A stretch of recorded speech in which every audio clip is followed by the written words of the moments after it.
একজন রাজমিস্ত্রির সংগ্রাম।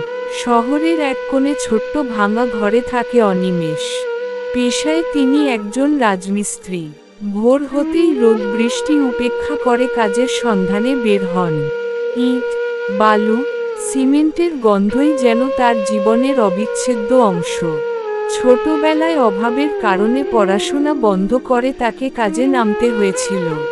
বাবার সঙ্গে নির্মাণ কাজে সাহায্য করতে করতেই রাজমিস্ত্রির কাজ শেখেন। প্রথমে দিনমজুর হিসেবে কাজ শুরু করেন, পরে দক্ষ হয়ে ওঠেন।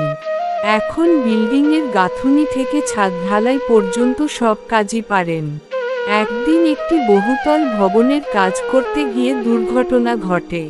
পা ফসকে নিচে পড়ে যান। ভাগ্য ভালো যে বেশি চোট পাননি। হাসপাতালে কয়েকদিন থাকার পর সুস্থ হলেও কাজে ফিরতে দেরি হয়।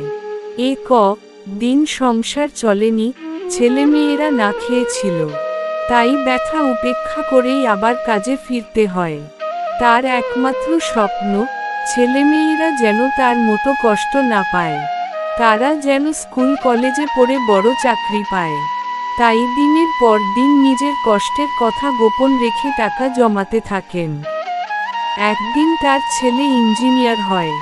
তখন পুরনো ইট বালির গন্ধমাখা হাতজোড়া অনিমেষের চোখের জল মুছে হাসে। কঠোর পরিশ্রমী তার স্বপ্ন পূরণ হয়েছে।